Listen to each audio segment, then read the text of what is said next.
Este aqui é o Moto G, aparelho recentemente lançado pela Motorola aqui no Brasil. E ele faz algo parecido com o que o Nexus 7 fez para os tablets. Ele é um aparelho com uma ótima experiência, mas que não traz um preço assim tão pesado na hora de pagar. Assim que pegamos ele, a tela é a primeira coisa que chama atenção. Ele não dá a impressão de ser um aparelho de entrada. Ela tem resolução HD e, independente do ângulo que você mova, assim, ela tem pouca distorção, os contrastes são muito bons. Então dá inclusive a sensação de que você está mexendo num aparelho aí do segmento intermediário ou até topo de linha. A construção dele também é muito boa. Ele é um aparelho que tem um formato bem parecido com o que nós vimos no Moto X, com essa curvatura aqui na parte de trás, e um acabamento bem encaixado, então realmente não te dá a sensação de que você está pegando um produto de entrada. Ele parece realmente algo de um segmento acima. E outra coisa bacana dele é o encaixe na mão. Ele tem um acabamento em um plástico mais áspero, então ele fica bem firme e essa curvatura encaixa legal na mão. A tela dele é de 4.5 polegadas e apesar de ser de entrada, vocês veem que as bordas não são muito grandes. Então ele fica com um tamanho que, para o meu caso aqui, encaixou muito bem. É bem confortável usar ele com uma mão, eu consigo alcançar todas as pontas sem nenhuma dificuldade maior. Além da tela, outra coisa que destaca bastante nesse aparelho é o seu hardware. Ele tem uma CPU quad-core de 1.2 GHz e 1 GB de RAM. Essas duas características são muito boas, porque principalmente a RAM é um limitador complicado no Android. 1 GB realmente é um valor ideal para você ter essa fluidez que vocês estão vendo aqui, que eu consigo navegar legal. O processador quad-core também se sai muito bem aí na maior parte das coisas que a gente usa. Para ter uma ideia aí do desempenho da CPU, a gente pode ver aqui no AnTuTu que ele tem um score aí de quase 17.000.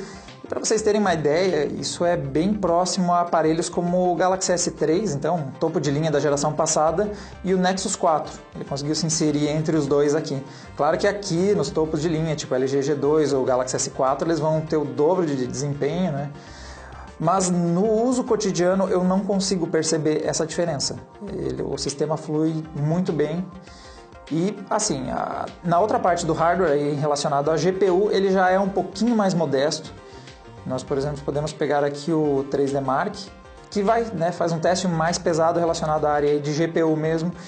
E a GPU dele não é que seja ruim, mas aí ele já também não consegue ir tão longe como a gente vê em outros aparelhos aí. Então vocês veem aqui tem uma série deles aí, os principais. A gente vai descer bastante até achar o Moto G, que está logo aqui embaixo. Apesar disso, a performance dele em games não é comprometida. Então vamos abrir aqui o Real Racing 3. Então, apesar da GPU dele não ser necessariamente a mais potente que a gente tem disponível, ele ainda assim vai conseguir se virar legal em games. Aqui o game a gente comparou ele em outras plataformas, ele roda com gráficos melhores, ele dá uma reduzida para conseguir rodar legal aqui no Moto G. Mas ainda assim, considerando que é um aparelho aí no segmento de entrada, quase intermediário, eu acho que não tem muito que dê para reclamar da performance, principalmente porque ele não tem problema em fazer multitarefa. Então, você vê que o sistema não ficou travado apesar do game. Então, dá para jogar, não vai ser o dispositivo final para quem está pensando em games, mas ainda assim o desempenho dele é bem bacana. Outra coisa que nós podemos testar aqui é um vídeo em Full HD, que também não vai ser problema nenhum para esse aparelho aqui.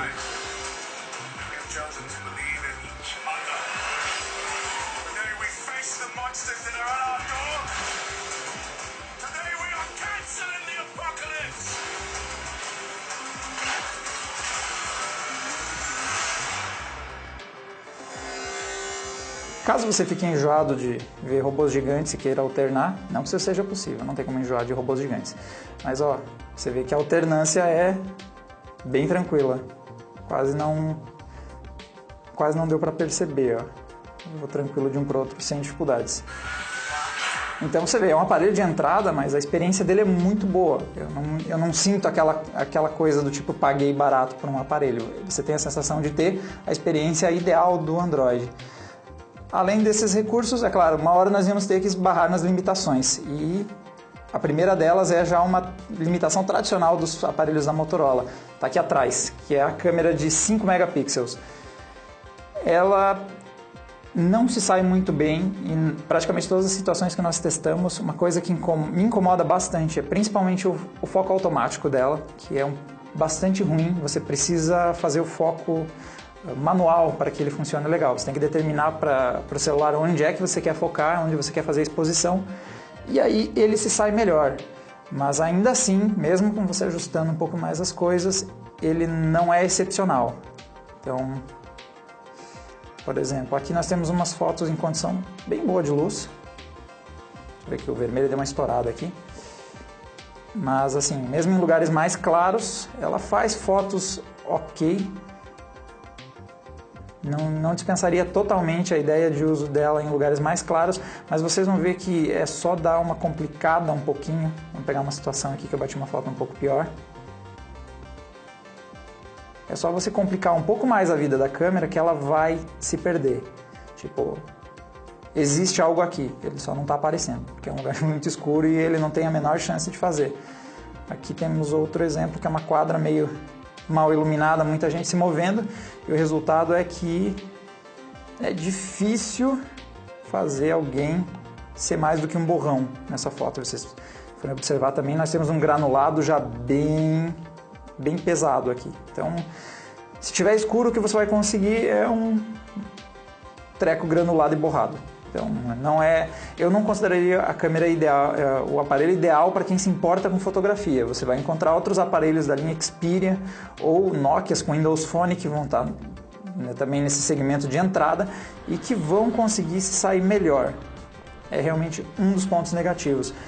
Outro ponto complicado desse aparelho é a memória, porque a Motorola somente incluiu a memória interna. Você não tem a opção de usar um cartão microSD.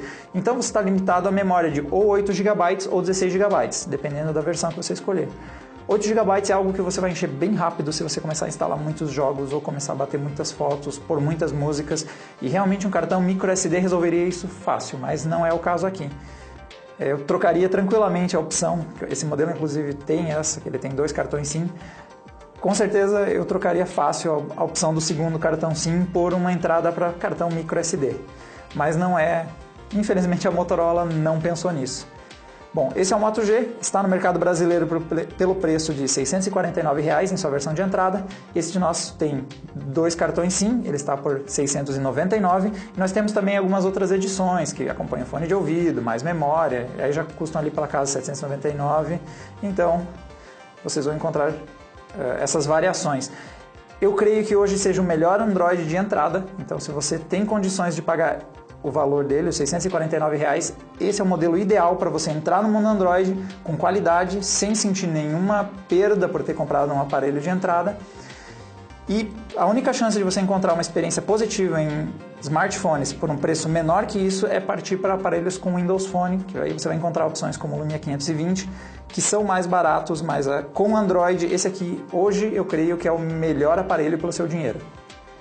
Essa foi a análise do Moto G, mais detalhes vocês conseguem encontrar ali no nosso site, na review completa em texto, e fiquem de olho para o nosso canal no YouTube para mais novidades de smartphones e tecnologia. Um abraço!